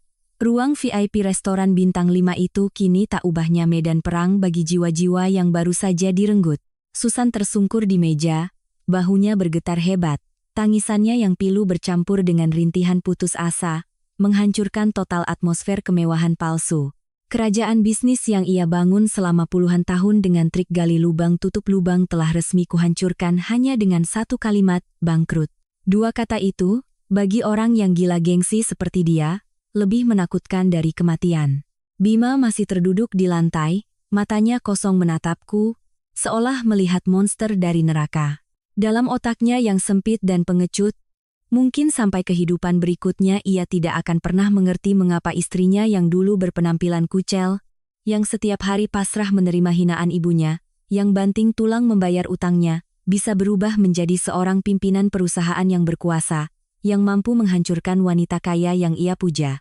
Ibu Ratna, yang tadi masih sibuk menjilat Susan dan memakiku, kini wajahnya pucat tanpa darah. Ia merapat ke sudut dinding, memegangi dadanya, seluruh tubuhnya gemetar hebat. Ia mulai sadar bahwa tambang emas yang hendak digantungkan oleh putranya telah berubah menjadi tumpukan abu. Dan menantu yang ia anggap sampah, justru adalah berlian yang sesungguhnya. Tiba-tiba, Susan bangkit seperti binatang yang terluka. Matanya merah padam, maskaranya luntur membuat wajahnya tampak mengerikan dan menyedihkan. Ketika manusia kehilangan segalanya, sifat terburuk dan terhina akan muncul. Dan sasaran pelampiasan Susan saat ini tak lain adalah Bima. Ia menerjang dan mencengkeram kerah jas mahal Bima, melayangkan tamparan bertubi-tubi ke wajah Bima yang masih bengong. Suara plak terdengar nyaring di dalam ruangan. Bajingan. Pembawa sial. Semua ini gara-gara kamu. Gara-gara aku memungut sampah sepertimu makanya aku menyinggung pemegang saham terbesar Alfa. Kamu membuatku kehilangan segalanya, dasar pria bodoh. Kamu masih berjanji mau merebut rumahnya untukku? Kamu itu cuma benalu tidak berguna. Bima ditampar hingga telinganya berdenging, sudut bibirnya berdarah. Sifat pengecutnya membuatnya tidak berani melawan. Ia hanya bisa menutupi wajahnya, berlutut di kaki Susan, menangis memohon belas kasihan. Tante Susan, tenang, Tante. Aku tidak tahu. Sumpah aku tidak tahu dia pimpinan Alfa. Aku juga ditipu olehnya. Jangan tinggalkan aku, Tante. Tante sudah janji mau memberiku jabatan dan mobil. Mobil? Jabatan? Mimpi saja sana, dasar murahan. Aku sekarang terlilit utang, sebentar lagi diusir dari rumah oleh bank. Aku mau kasih makan kamu pakai apa?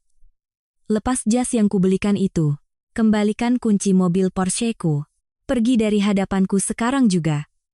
Aku tidak mau lihat muka sialmu lagi. Pergi.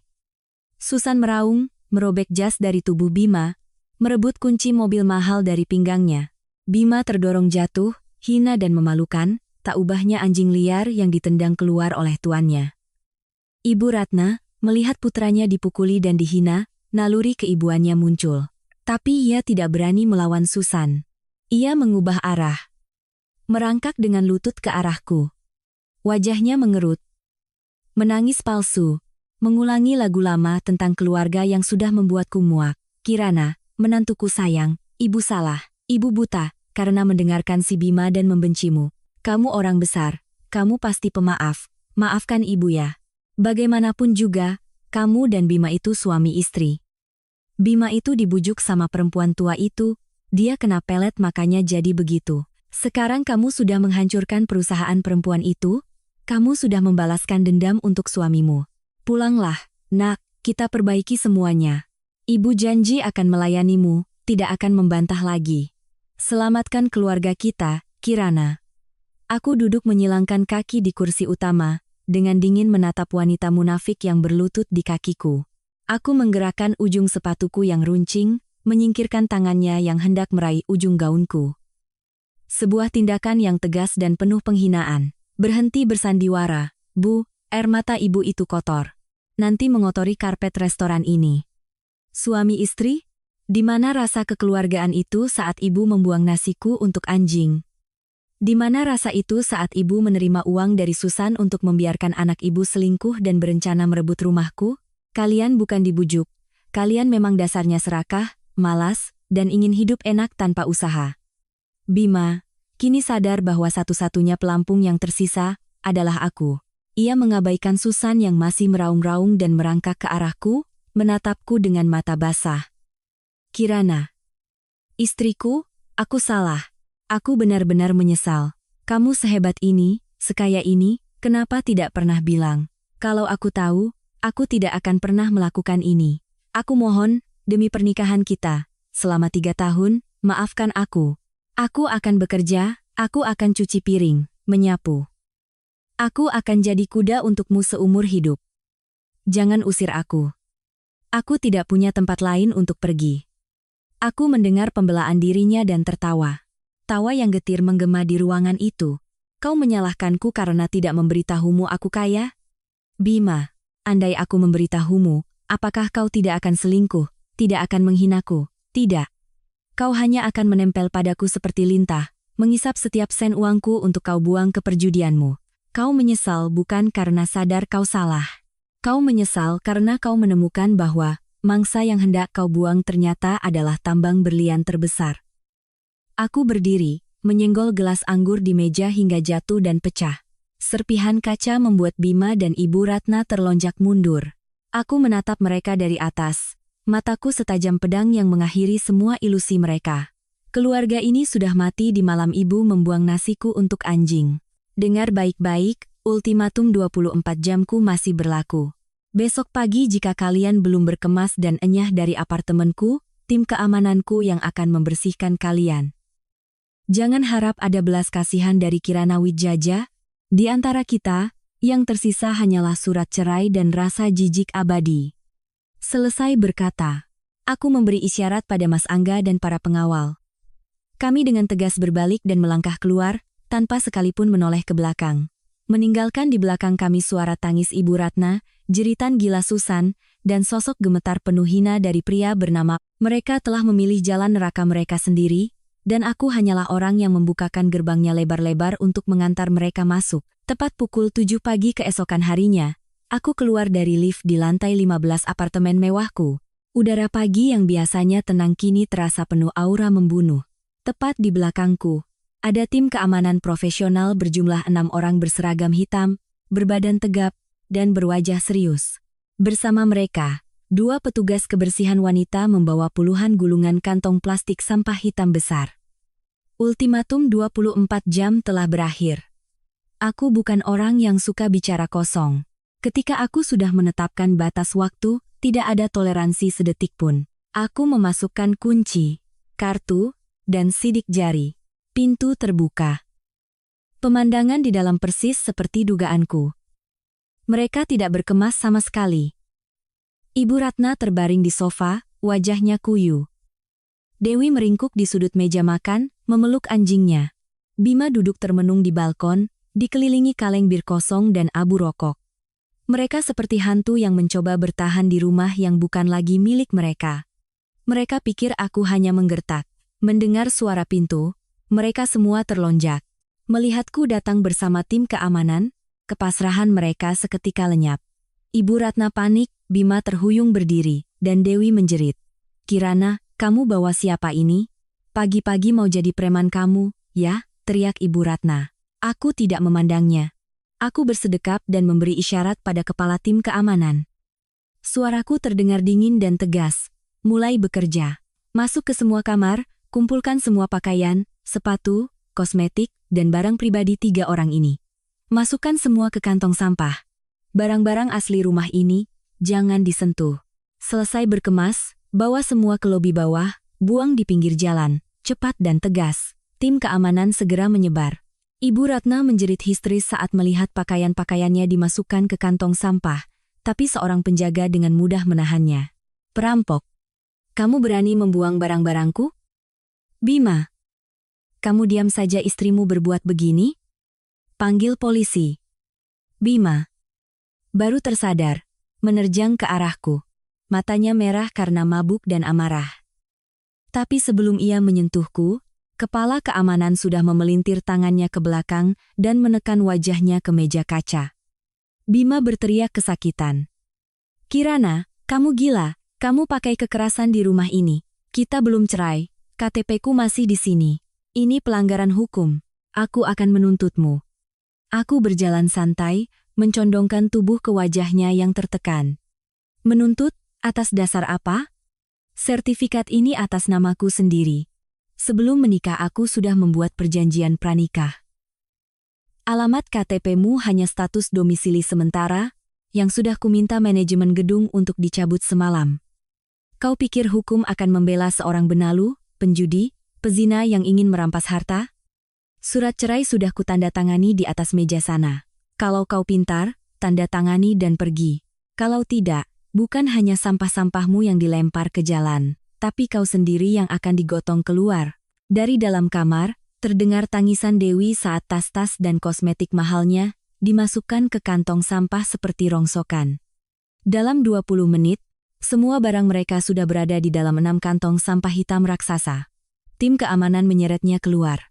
Aku menatap 3 orang yang gemetar di tengah ruang tamu yang kini kosong dari barang-barang mereka. "Sekarang giliran kalian.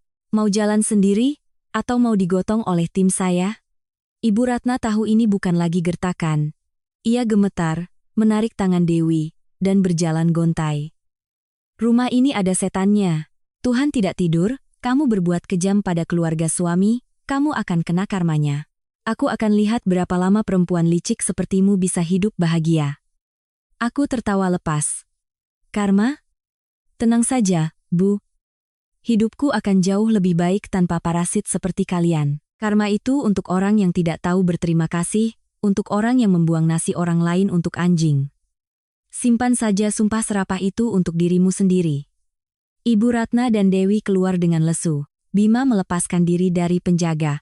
Ia menatapku untuk terakhir kalinya, matanya penuh kebencian, penyesalan, dan keputusasaan. Ia mengambil surat cerai, menandatanganinya dengan gemetar, lalu melemparkannya kembali padaku. "Kamu akan menyesal, Kirana. Uang tidak bisa membeli cinta. Kamu kaya, tapi seumur hidupmu kamu akan kesepian. Aku lebih baik kesepian di atas tumpukan uangku daripada hidup dengan sampah busuk berwujud manusia sepertimu. Pergi." Pintu terbanting menutup. Aku melangkah ke balkon, melihat ke bawah. Pukul 7.30 pagi, jam sibuk orang berangkat kerja. Tim keamanan telah membuang 6 kantong sampah hitam besar berisi pakaian dan barang-barang mereka di pinggir jalan. Ibu Ratna, Bima, dan Dewi berdiri termangu di samping tumpukan sampah itu. Tetangga-tetangga yang lewat menunjuk-nunjuk dan berbisik. Dulu mereka mendengar Ibu Ratna membual tentang putranya yang hebat. Sekarang mereka melihat dengan mata kepala sendiri bagaimana keluarga itu diusir ke jalan dengan barang-barang di dalam kantong sampah. Rasa malu yang luar biasa meresap ke dalam diri mereka. Mereka menunduk, tidak berani menatap siapapun, buru-buru memanggil taksi barang untuk mengangkut sisa-sisa kehinaan mereka dan lenyap dari pandanganku. Akhirnya, rumah ini benar-benar menjadi milikku lagi. Udaranya terasa begitu bersih dan segar. Seminggu berlalu sejak hari itu. Seminggu yang paling bebas dan ringan selama 3 tahun terakhir. Aku mengganti semua kunci, tirai, dan perabotan. Rumah ini mengenakan pakaian baru yang elegan dan mencerminkan diriku. Proses perceraian juga berjalan lancar.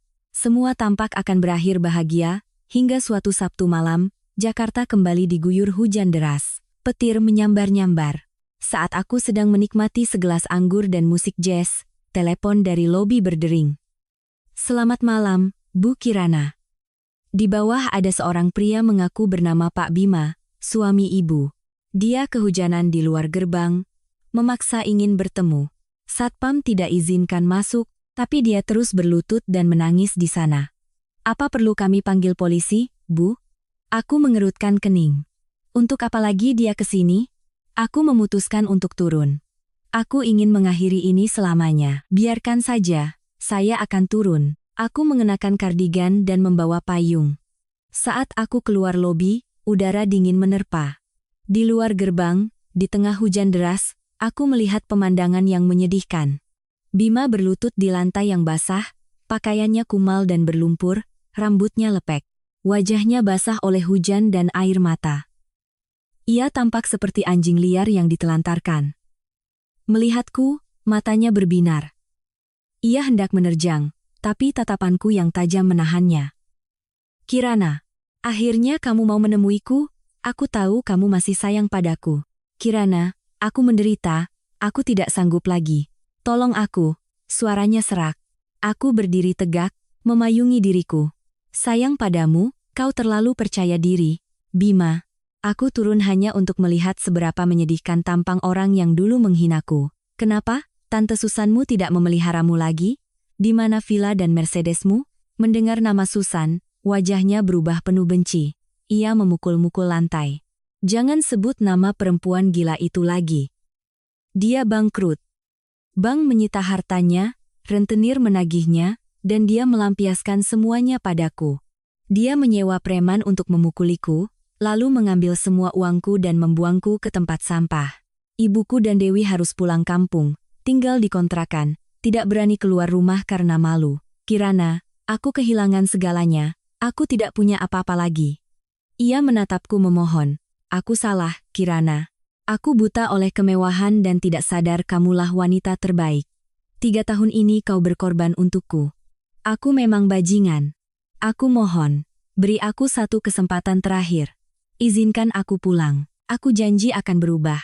Aku akan kerja jadi kuli, jadi satpam, apa saja demi memberimu uang. Jangan tinggalkan aku, selain kamu, aku tidak punya siapa-siapa lagi." Kata-kata penyesalannya terdengar menyedihkan di tengah badai. Jika ini adalah Kirana 3 tahun lalu, mungkin aku akan luluh. Tapi Kirana yang sekarang telah dibunuh olehnya dan keluarganya di malam hujan itu. Hati yang telah dingin tidak akan bisa dihangatkan lagi. Aku menurunkan payungku agar ia bisa melihat wajah dinginku dengan jelas. "Kau kehilangan segalanya? Itu harga yang harus kau bayar atas pengkhianatan dan keserakahanmu. Kau menyesal bukan karena kau cinta padaku. Kau menyesal karena tambang emas yang hendak kau tuju lenyap, dan kau sadar orang yang kau buang adalah seorang pimpinan perusahaan. Kau hanya mencintai rumahku, uangku, dan perlindunganku." Aku mengeluarkan selembar kertas dari sakuku. Surat keputusan cerai dari pengadilan yang sudah resmi, aku melemparkannya ke hadapannya. Pengadilan sudah memutuskan. Mulai detik ini, kita orang asing. Jangan pernah muncul di hadapanku lagi, atau aku tidak bisa menjamin akan membuatmu lebih sengsara dari ini. Bima menatap surat itu, tangannya gemetar, lalu ia menjerit pilu. Jeritan seseorang yang sadar telah membuang berlian demi batu yang dilapisi emas palsu. Tapi semua sudah terlambat. Aku dengan tegas berbalik, tanpa menoleh sedikit pun. Suara langkahku yang mantap meninggalkan di belakangku sosok yang hancur di bawah guyuran hujan. Hujan malam ini bukan lagi tentang kesedihan, melainkan pembersihan terakhir dalam hidupku. Keesokan paginya, langit cerah tanpa awan. Sinar matahari yang hangat memenuhi apartemenku. Aku berdiri di depan cermin, mengenakan gaun sutra putih. Aku melihat Kirana yang baru. Tanpa lingkaran hitam di mata, tanpa kepasrahan, penuh percaya diri dan kebebasan. Aku menyeduh kopi, melangkah ke balkon, dan menghirup udara pagi. Di bawah sana, Jakarta memulai harinya yang sibuk. Perangku akhirnya berakhir dengan sebuah kemenangan. Langit Jakarta sore ini kembali menurunkan hujan. Duduk di dekat jendela, aku menatap lalu lintas yang ramai. Anehnya, tidak ada lagi rasa kemenangan atau kepuasan dalam diriku atas kehancuran mereka. Yang tersisa hanyalah perasaan ringan dan damai yang mendalam.